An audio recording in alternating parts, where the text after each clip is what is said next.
अब आइए विद्यापति की तरह बात कर लें।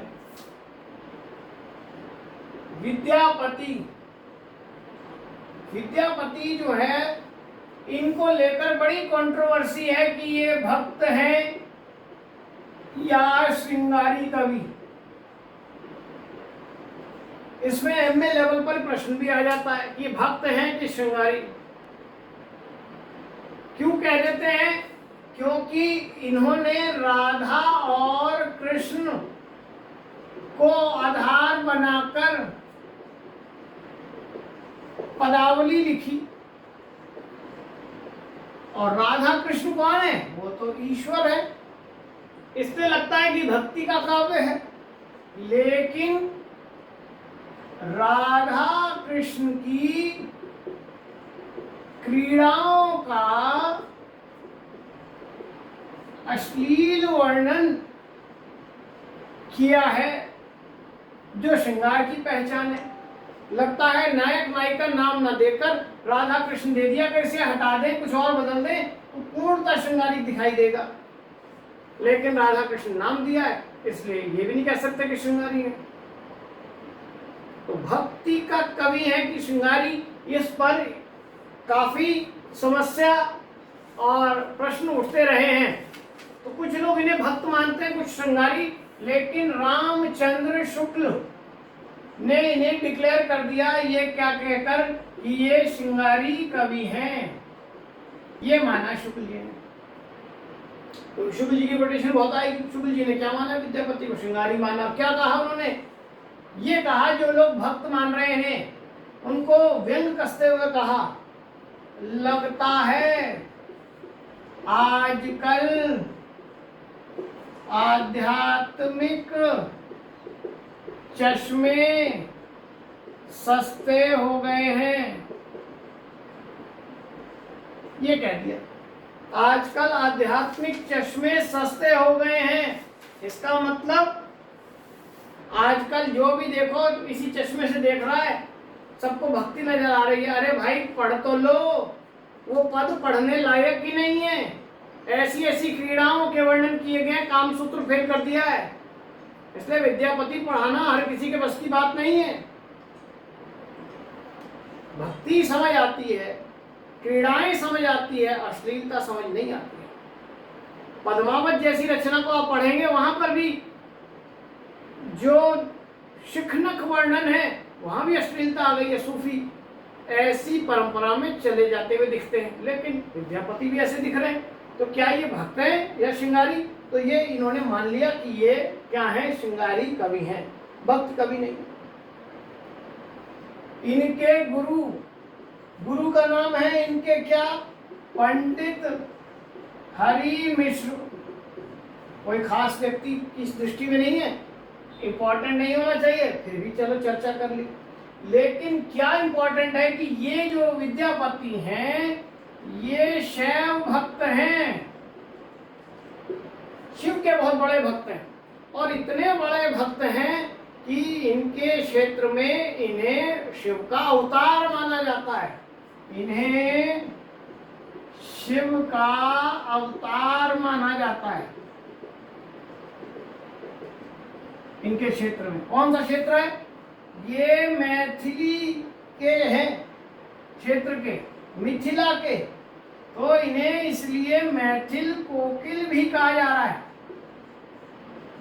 मैथिल कोकिल है ये उपाधि मिल रही है। और इनके लिए जो मैंने पिछली क्लास में बताया था, देसिल बैना सब जन मिठा, यानी जिस देसिल बैना की बात कर रहे हैं वो भी कौन है? मैथिली है। अब यही मैथिली भाषा है जो भारतीय भाषाओं की सूची में लेटेस्ट सम्मिलित हुई थी। तो मैथिली की बड़ी पैरवी करते हैं, लेकिन केवल मैथिली नहीं है, मैथिली के साथ साथ इन्होंने संस्कृत में भी और संस्कृत के साथ साथ अवहट में भी सब कुछ लिखा है। ठीक है, और ये मैथिल कोकिल के नाम से जाने जाते हैं। क्या क्या लिखा है रचनाएं अभी देख लेते हैं। पहले इनके बारे में थोड़ी जानकारियां और लिख लेते हैं। एक बात ये शिव के बड़े भक्त थे, इसलिए इनके कई उपनाम चलते हैं और वो उपनाम शिव के नाम पर ही चलते हैं। एक तो पहले इन्होंने क्रीड़ाओं का वर्णन किया, इसलिए इन्हें खेलन कवि के नाम से भी जाना जाता है। खेलन कवि मतलब जो खेल क्रीड़ाओं की चर्चा करते हैं। इन्होंने जो पदावली लिखी है, इनकी पदावली जो है उसका आधार पदावली का आधार कौन बना है? इनकी पदावली का आधार है गीत गोविंद, जिसके रचनाकार कौन है? संस्कृत में जयदेव। ये एक श्रृंगार की रचना है, उसको आधार बनाकर पदावली लिखी है, तो ये भी तो श्रृंगारी होनी चाहिए, भक्ति की कैसे हो सकती है? एक ये भी एक लॉजिक है। जयदेव की रचना को आधार बनाया, गीत गोविंद को उससे देखकर पदावली लिखी, इसलिए इनका एक नाम हो गया अभिनव जयदेव। ये भी नोट कर लेना, बहुत इंपॉर्टेंट है। अभिनव जयदेव के नाम से भी पुकारे जाते हैं। शिव के आधार पर इनको कवि शेखर के नाम से भी पुकारते हैं, कवि शेखर, कवि कंठाहार, नव कवि शेखर, दशावधान, और शिव का एक नाम है पंचानन। ये सभी इनके नाम हैं, ये सब के सब नामों से जाने जाते हैं। रचनाओं की अगर अब हम बात करें तो इनकी रचनाओं में संस्कृत, मैथिली और अवहट, तीनों में इन्होंने रचना लिखी है। सबसे ज्यादा संस्कृत में है, मैथिली में भी है और अवहट में। पसंद सबसे ज्यादा ये है, उसके बाद सेकंड ये है। संस्कृत इतनी पसंद नहीं, लेकिन संस्कृत में काव्य सबसे ज्यादा लिखा हुआ है। तो संस्कृत में लिखा है क्या? शैव सर्वस्व सार। संस्कृत की रचना नहीं लिखवानी चाहिए, नहीं पूछनी चाहिए, लेकिन पूछ ली जाती है, क्योंकि ये कवि तो हिंदी का ही है। तो ये ध्यान रखना, इंपॉर्टेंट है बड़ा। गंगा वाक्यावली, पुरुष परीक्षा, भू परिक्रमा। अच्छा, कई बार ये करेगा संस्कृत की रचना, मैथिली की रचना, अवहट की रचना, सबकी रचना लिख देगा और बोलेगा बताइए कौन सी मैथिली की है या कौन सी संस्कृत की है, ऐसा भी पूछ सकता है। दुर्गा भक्त तरंगिणी, गया पतलक, विभाग सार, लिखनावली, ये सारी संस्कृत की है। आप देख लो कितनी इंपॉर्टेंट है, सारी की सारी रचनाएं। मैथिली की अगर हम बात करते हैं तो मैथिली में इन्होंने क्या लिखा है? पदावली, जो इनकी पहचान है। अगर आपसे कई रचनाएं दे दे, बोले विद्यापति की पहचान किसके कारण है, तो वो रचना कौन सी है? पदावली। और दूसरी रचना है गोरक्ष विजय। अब आप देख लो, कुछ लोग गोरक्ष विजय को गोरखनाथ की रचना मान लेंगे। अवहट में लिखा है इन्होंने कीर्ति लता, कीर्ति पताका। इसके बारे में मैं चर्चा पहले भी कर चुका हूं आपसे। दोनों अवहट में लिखी गई हैं।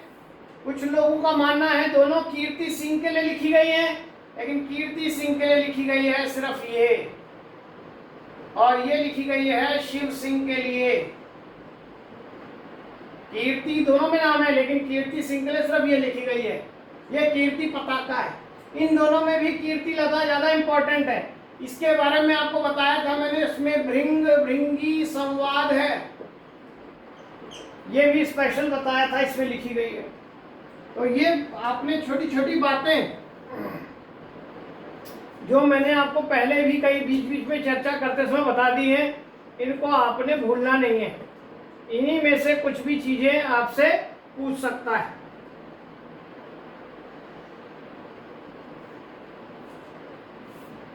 बच्चन सिंह ने बच्चन सिंह ने इन्हें कैसा कवि कहा है? जातीय कवि।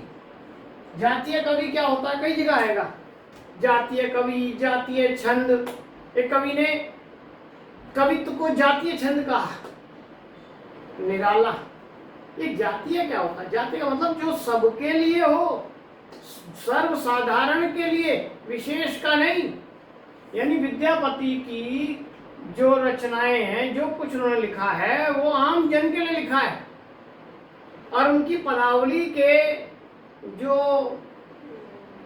राग रागनियों में आबद्ध छंद हैं, वो मिथिला में आज भी संस्कार गीतों के रूप में गाए जाते हैं। आपसे क्वेश्चन आ सकता है, ये किसके छंद, किसका काव्य संस्कार गीतों के रूप में आज भी गाया जाता है? विद्यापति। वो ध्यान रखना, विभिन्न राग रागनियों में आबद्ध है।